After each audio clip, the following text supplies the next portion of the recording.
Check 1, 2. Okay, good. Good afternoon, everybody. Thanks again for coming out. Great crowd. Thanks again to Polly's for providing a great lunch. Still a little bit back there. You can grab it as we start today's program. But exciting week for the Hardrockers, I think. Big volleyball win last night. The Hardrocker football team got on the board on the road at William Jewell. So looking forward to it. Also the Hardrocker cross country team. Big meet out in Minneapolis. So a lot to talk about. We'll start with Tiffany McCampbell, straight off of a big win last night.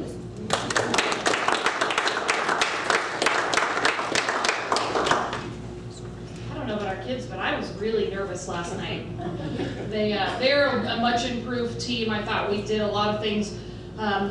We knew coming in that we were pretty confident. We'll have Emily come up. She's one of our freshman middle hitters, speak in a minute. But I was kind of nervous just knowing how confident Black Hills State was last night in the game of volleyball. Motivation and confidence, it plays a big factor as far as how you're going to do against your opponent. And, you know, I feel like we're playing pretty confident right now. I feel like we've been playing really well. We've really improved this season. But we've also talked about playing Black Hills State. Everybody else knows that it's a crapshoot when you bring here or you go there, and it's such a rivalry, and there's such emotion, negative and positive, and it's just you're drained afterwards. And so I know our kids were excited about it. We showed them some film on Black Hills before the game. I don't know if it was productive or not. I'll let Emily kind of talk about that. But you know, we really talked about they have two very good players in Megan Sype and Holly Hamlin that are both their seniors. One outside hitter, one middle hitter. So our game plan last night was really basically to camp out on them blocking wise, and I felt like we produced really well in sets 1, 2, and 4. For those of you who were here, set 3 was, I think we let down a lot. But it was nice to see us kind of bounce back and really fight and battle. We talked with them about how for us to really continue to be successful this year, we're gonna have to pick up wins, not only against rivalry type games, but RMAC opponents, D2 opponents, and teams that may or may not be better than us. So Brad's got some clips. Emily is focused. Some of these are focused around Emily as a middle hitter. So in the front row, Emily is middle front, number 6 here. Michaela Reese is number 2 on the right side. So nice pickup by Jenna Cruiser. Emily, one-handed set by Carson, and really good attack. Carson Garcia, our senior setter, just continues to really be the glue that holds this team together, especially distributing the ball. Yep. Michaela Reese, outside hitter, did a really good job. I feel like when Mac is playing really well, we continue to be a really good team offensively and defensively. Another good block here between Jenna and Emily. And Emily is a freshman from Loveland, Colorado, and has brought a lot of versatility to us as far as blocking, adding a lot of offense to us this year. Another big swing here by Jenna Cruiser, sophomore outside hitter. And then Carson's a very offensive setter, so it's really nice to have her in the front row. And because of, I like to watch Sam hit people in the face. Brad provided us with this highlight today. Gosh, she's got some power, so just watch this. And he's going to slow it down for us. And she was really excited. You don't see this type of emotion out of Sam, but she played really good last night. Sam actually finished last night with 18 kills. She's hitting over 380 for the year. For those of you who've seen Sam, we're just really lucky to have a player of the caliber with the power that she has, experience. And she brought a lot of energy last night. You know, she brings some expectations. Sometimes Sam's a little misunderstood because she is right to the point. Right, Emily? But I think, Emily will tell you, but I think she's a good role model for Emily as a freshman middle. They're a good combo where Emily's a lot more defensive blocking wise. They complement each other really well, and Emily's kind of really turned around as far as being very offensive in nature. So I think it's a good role model for her on the court rise that way. We also play at home tomorrow night, University of Colorado Springs. They are our MAC opponent. They're 7-7 on the year. They're on a 4-match win streak, so a little bit better caliber of volleyball, honestly, than Black Hills State will be, and I think we can continue to just improve. So what Coach Tabbert and I have just continued to address in practice with these girls is, A, we just got to keep motivating them and challenging them, but we got to continue to play as tough as possible, and that's what we addressed in that 4th set last night. We just have to stand in there and do what we need to do defensively, take away things, and just play with a lot of energy. And this group just continues to pull together and do what they need to do to win. So it would be really nice to pick up that 5th game match streak in the room tomorrow. Does anybody have any questions? Okay. I would like to introduce Emily Newton. She is a freshman middle hitter from Loveland, Colorado. Right now, she is ranked first on our team in blocks, second on our team in attack percentage. So Emily Newton. Well, I did not prepare anything, but I'm Emily Newton from Loveland, Colorado, and I'm a freshman middle hitter. And I did choose to come to South Dakota School of Mines because I was really interested in engineering, and it's a great place to get an engineering degree. I'm majoring in civil engineering, and it was awesome for me to get to play volleyball. This is what I love, and I love being on this team. It's a really small team of 12 people, and we all just pull together. We're all really close friends. We get along well, and we all know how to treat each other on the court, and that's been a really positive thing for us this year. And Coach did talk about how Sam is our other middle hitter, and she is a really big role model for me. Just watching her hit people in the face, like, it's something I want to do too. And she's straight and to the point, but she really knows how to like get us going and tell us what we need to do to get a win. And well, Carson is our setter. She's a senior. It's going to be really hard to lose her next year, but with her, we just all know what she's going to do, how she's going to play, how much effort she's going to put out, and we all feel like we have to match that with her. Our win against Black Hills State was awesome. It is obviously the first time I've played them, and there was a lot of rivalry talk, and it was a lot of fun to hear all the girls talk about like last year's game and everything. And watching film beforehand, we really did learn their tendencies and who we needed to block and who we needed to stop and what to watch for. That really helped a lot. And I don't know what else to say, but practices are going good. We're going to win tomorrow, 5th win in a row. It's going to be awesome. So, does anyone have any questions, or I can just keep rambling? Those girls that were in the corner watching, were they being nice or not? Well, okay, so These are girls from Black Hills State. first off, they were dressed a little iffy. I don't really call that really nice, but it was just kind of entertaining more than anything. And then I remember Kylie like dove over near them, and they like jumped on top of her and they were just pointing at her and stuff. But it was just kind of more energy to bring to the court, and it was even more fun to beat them when they were trying to get points somehow by being annoying. But yeah, we won, so that's What are your future plans? future plans. Well, to play volleyball for the next 3 years. That's important. Get a degree, which is obviously more important, and a good job, which I can with a degree from here. So all good. Any other questions? Thank you.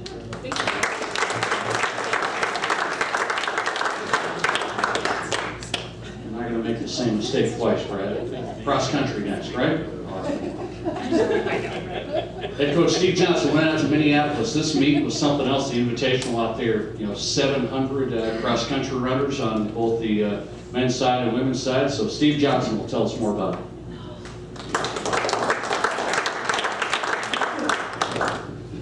Thanks, Nate. Yeah, this was a big one. The men's field had 409 guys on the start line. The women had 330, and just a rocking time. Tyler likes to describe it as a rage. And I've got to, just real quick so I don't forget, I've got to give a big thanks to our super fan, Zeb Johnson, who came out and got all the video for Brad for us this weekend. He was running all over that course. He probably put in as many miles as those guys did in the race trying to get everywhere. But, and he traveled all the way out from Rapid to do it for us. So I've got to give him a big thanks. He even brought his brother and sister along to help out. In a meet like this, times really don't mean a whole lot. And we went in, we told our kids that flat out. We're not as concerned about what they run for times. Times are a gauge. Times help us kind of analyze what we're doing. But the biggest thing is places. And on a typical cross-country team, most teams tend to have a makeup where they've got 1 or 2 really good front runners, and then they try to get a decent pack. And on the other hand, you've got a team that's built like us, where we don't necessarily have a set front runner. We're more about the pack, and that was really the theme for us. That's been the theme all year. In tight races with those big fields, it really pays off. You know, for our men, the juniors and seniors really stepped up and had a great race. We wound up 21st out of 33 teams on the men's side. But I just wanted to give you this one for a comparison, just to give you an idea how close that pack is. We had a 54-second pack time, which is decent for an 8K. But 13th place team put their number one runner just 12 seconds ahead of ours. So that's like here to the other end of the King Center at most. And they had a 28-second pack time, and that was good for 13th. So that's how tight this field is. That's how close our pack is. We just need to move up just a little bit in that field in order to be where we want to be at the end of the year. On the women's side, we ran pretty well as well. But for our women, our 3 sophomores, this was their second time running a 6K ever. And for our 4 freshmen, this was their first 6K ever. And when you think about trying to add basically 3/4 of a mile to the race distance they're used to racing, and where several of our women come from states where they only run a 4K in high school, they're adding 1.25 miles on to what they're used to doing. They kind of got out there, they did a great job through the first 3K, and then fell off a little bit because they're just not used to going that long in a race. We've done it in training, they know they can do it, but you kind of get lost out there a little bit in a big field your first time doing it. So this was a great learning experience for us. Men's side, they ran 8K, which is their normal distance, and probably the biggest thing the men faced was just the humidity on the day. We saw in the women's race it wasn't too bad. The women ran about 1.5 hours before the men, and they only had 7 people drop out of that race. There were 37 runners dropped out of the men's race, and the majority dropped out around the 5K mark. So that tells you just how much that played into what was going on. Here we see the men, they did a great job getting out, especially those guys up in the front. And the men actually had a recalled start before this. So that they usually do a recall if there's somebody that goes down in the first 200 meters or so. But you can see here we had Tyler, Kevin, and Travis up at the front for us. Those have been our front 3 guys all year. Kevin had a rough race, did a great job getting out, but had a rough race later on. Travis here wound up being our front runner, and Tyler was probably 15, 20 places behind him most of the race. Wound up finishing within 5 spots. So those 2 guys had a great day. So here we got, this is just a little later in the race, still focused on Travis here. This course, Tyler wasn't kidding when he said up, down, or sideways. Aside from like the first 10 meters outside the start line, I don't think there was a flat spot on the course. So this was a great test for us. We got to see some great teams, and I'm going to let Kari Radke, one of those freshmen I keep telling you about, come up and tell you a little more. Kari was our number 1 runner at our home meet. She's been number 2 the last 2 meets for us, and has just been a great runner for us. She's out of Elk River, Minnesota, so this was a bit of a homecoming for her. So I thought it'd be good for her to get to come and talk about it.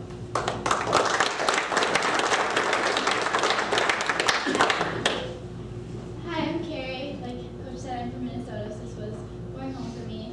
I'm a freshman chemical engineering student here at Mines, and I love it so far here. It's awesome. Let's see. Friday night was really awesome because we drove out and we got to have a pasta dinner at my house, so that was really nice for them. We just had the whole team over. And this was actually the 3rd time I was able to run at the Gree. At my high school, I did cross country 2 years in high school, and so my cross country team went to the Gree in high school too. But like Coach also said, like this was the first time we ran 6K for it. So that was a different thing to do too, and that was really fun. Let's see, I'm not really sure what else to say. So are there any questions?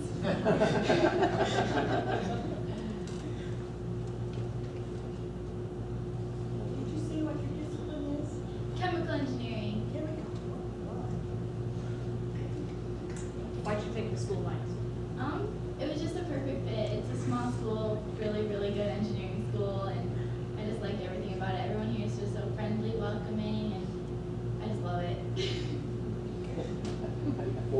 of choice? Colorado Mines. I had family that went to that school too, so they were pushing for that one, but I had to choose the choice that was right for me.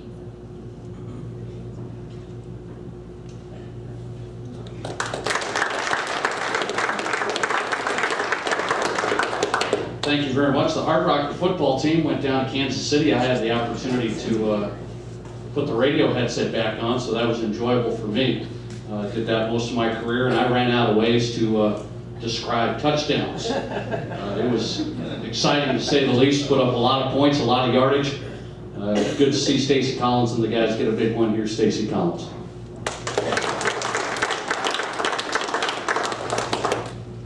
Thanks, Nate. Thanks, everybody, for coming out. We certainly like that trip out to Liberty, Missouri. So, Joel, if we can just flip our home game next year out there, that won't be a problem at all. It's a good trip for us. It's a good distance. It gets our guys on the road. We usually leave after practice on a Thursday night so we don't miss school. It allows us a little bit more focus time on football and really not missing any more class than we would on another road game. And our guys played extremely well. We have a lot of talent on this football team. Struggled through those first 3 games, trying to find a way to get it to break out, and we certainly broke out in great fashion on Saturday. And I think, Brad, you got some clips in the game. This one, a couple here. Let me make sure I'm straight on which ones are which right here. But here's the situation, and Trent's going to come up here and talk here in just a little bit, but he went for over 500 yards, 200 on the ground, and just an explosive weapon all day long. And that's a big-time run. That's an 80-plus yard run right there. There's some things we knew we could do schematically, with the quarterback in space, but certainly you can't teach athleticism and speed, and this is a great job of just getting out, taking out, and really shows Trent's overall speed when you're out running corners and DBs, and they have a talented a group in the back end. So that was a nice play. Really put the feather in the cap there in the second half. This is the last play of the game right here, or towards, excuse me, this is one of our zone pressures early on. I thought one of the things we did better defensively was we got off the field on 3rd down and gave our offense more chances early in the game. And instead of extending those drives and having some issues that we had on 3rd down, we were able to get off the field, get the ball back into our offense's hot hand. This is the last play of the game, moving around, kind of a unique situation. We took a safety at the end of the game, and then John Tyler finished it with an interception, so it was nice for him to finish. Really a great play. We're trying to bat it down actually by our corner, and it gets tipped right to John, and he does a great job of finishing it. That's he's good with the ball in his hands. Here's earlier in the game. Again, Trent buying time with his feet, and that's what makes him so dangerous. He's certainly a dual threat guy. He's able to stay in the pocket. Rashad Ridley, who's a big-time receiver for us, does a great job of just wheeling up the field and put it in the end zone for a touchdown.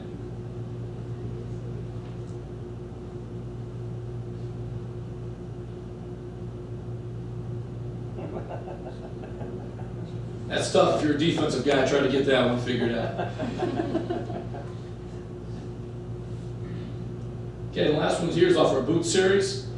Again, a nice job by Trent, avoiding contact, getting the ball upfield, and excuse that was Ben on that one, and finding Xavier Matthews for a touchdown. So we got Ben some reps at quarterback too, and so it's nice to see him get in there, get some playing time. Anytime you're getting up by 3 or 4 touchdowns and we can get some guys football.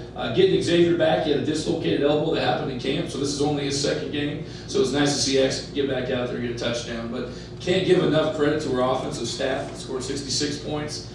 Trent was the GNAC Player of the Week. Probably will be one of the National Players of the Week. I haven't got all the stats yet, but accumulated over 500 yards and 6 touchdowns. So that's a huge day there. Huge job by our offense, and great to get the monkey off our back and get a win on the road as we head into GNAC play against Humboldt State. Any questions I can answer for you about the William Jewell game? Okay. What do you attribute your 3rd and 4th down success defensively to this week? We brought some different pressures with it. I think mixed the looks up a little bit more. I thought that was key. We're bringing a little bit more zero pressure, trying to get the ball out of their hands, and then mixing up a little bit more zone cover 3 looks to it. And probably more than anything, executing. I think that's as important as anything. I think our guys have been in positions, but finding a way to finish and get off the field. We play Humboldt State this week. Okay, it's going to be a long road trip up to Northern California. It's the opening of GNAC conference play. Humboldt State's 4-0. They're ranked in the top 25. A lot of familiarity with them. I was in the GNAC for a long time. Their head coach is Rob Smith. I worked for Rob at Western Washington University for a couple of years before they dropped their football team. Coach Tinker, offensive coordinator, played at Western Washington for Rob, and then we coached together up there. Coach Booker, my D-line coach, played at Western Washington, coached for Rob. And Coach Ackerman was the tight end coach at Humboldt State for that staff before we came up. There was certainly a lot of familiarity with the staff in the area. But they're a very good football team. They were 0-11 a year ago, and they have bounced back strong. They're 4-0. They beat Azusa Pacific 30-10 at home a week after Azusa got after Grand Valley. They beat Western Oregon down at their place last week, and Western Oregon just got done beating Central Washington. So when you look at the GNAC play and people are starting to play each other a little bit, I'd say Humboldt's certainly probably ahead of the group right now, on a good run. They're balanced in all three phases. They're very solid defensively. Had 10 sacks last week against a good Western Oregon team. Offensively, they've got good speed. They've got talented running backs, good up front. They're playing a freshman quarterback who's done a nice job, and they're solid on special teams. So it's a great game day environment. You play in the Redwood Bowl, literally in the Redwood Forest, basically, sitting in the bowl, and they'll have a great crowd. It'll be a great atmosphere for our kids to kick off GNAC play. Any questions on Humboldt State? All right, well, I know everybody's Why are they played a couple of those GNAC games, or they played those games twice? Those are non-conference games. So what the GNAC does, because of the limited amount of Division II football teams on the West Coast, is some of them play each other twice, and it's really geographically based. But none of those games have counted for GNAC play. Assignment Central played, and actually their game did count, but all the other GNAC games have not been for conference play. So now GNAC play technically starts. So everybody has 6 GNAC conference games. This may have been answered at one of the previous lunches I wasn't at, but what's the deal with the giant money on the stick? That's our third down flag. So we're a tempo team, and our guys get going so fast that when we're calling plays, we show them that. We call third down or money down, and that's when we want to make sure we're getting paid. And so we want our guys to understand, hey, it's third down, extra focus on what, not that we shouldn't be focused, but understand what's the situation. You know, it's different if I'm running my hitch at a certain route. I'm running, where do I need to go to get the first down? So as our tempo's going so fast, we want a visual target for them so they understand, hey, this is third down. Need to make sure we know where the chains are at and where we're at in this piece. Yeah. Actually, we're waiting for you. I thought you were going to give me some cash. I know everybody's waiting so I'll bring Trent up here. Trent McKinney, our quarterback's here, going to talk to you. He joined us this fall. Trent comes to us via University of Montana, originally from Miliani High School. Am I saying that right, Trent? Miliani, okay. From Hawaii. He's an IS pre-PT major. Come on up, Trent.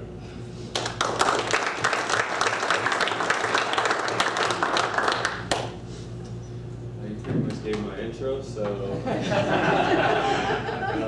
I'll just start off with last week.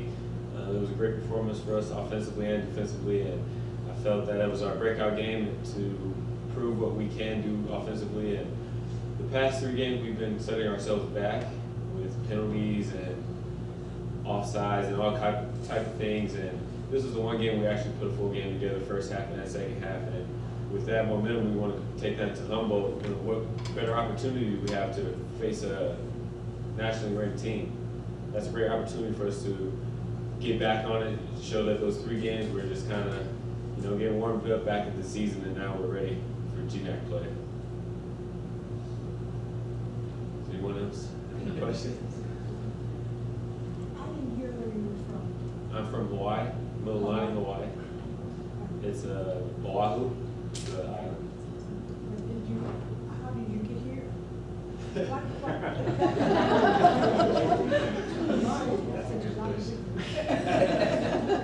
I actually, when I was looking to transfer, I was actually blessed enough to have a second opportunity, and with a little bit of help from coach-to-coach contact with Coach Stacy Collins, I brought myself here. Had a few other opportunities to go other places, but I felt this was a better fit for me, and I felt that this program was on the upcoming rise, and the education beat every school out. Trent, you said in the paper you were able to watch more film last week on Jewel. What exactly did you see in that film that helped you out so much? I got to, instead of studying film, to watch their coverages, kind of get a base for it. I got to watch enough film to where I can know the tendencies of their players, to know when I knew they were going to bluff, blitzes in the holes, and I knew by their demeanors what I would expect. So I guess I was learning from the mistakes that those teams made against them, and knowing what I would do in that situation helped when I was faced with it in the game. Watching that film. How do you compare, you played at Montana, you started there, how do you compare that level, some of the players you face, D2 level right now, there's still some good players? That we've played so far? Yeah. Well, I feel that on film-wise, that this would be the best defense we've played all season. And William Jewell, they were a good defense. It's just, again, it was more of beating them in their own scheme rather than having them beat us by trying to make plays, trying to do too much. And when we fit within the scheme, you can pick apart the defense as we did against William Jewell, and we want to do the same things against Humboldt and capitalize in situations that weren't always capitalized on in the past.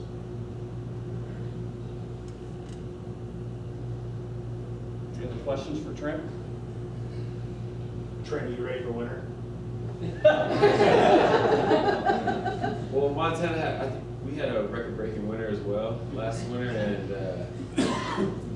I heard it gets worse here, so I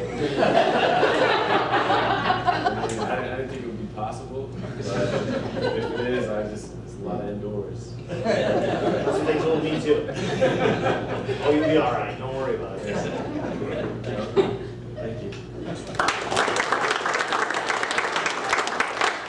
Well, thanks to all the coaches and student athletes for coming out. Thanks to everybody for coming as well. We'll be back next Wednesday for another Hardrocker Luncheon. You got a question? No, I have a comment. Oh, okay. I think it's great. These luncheons are great. And it gave me an opportunity to hear about the girls with the volleyball. We went last night. And I think these luncheons are so great that you introduced us as the students. So that's appreciated. Very good. Thank you. Thank you very much. Again, volleyball home match tomorrow night, right here back at the King Center. So that's the big one this week, and the football team getting ready to go on the road as well. So look forward to seeing everybody back here next Wednesday. Thanks to Polly's again. Thanks for coming. Have a great week.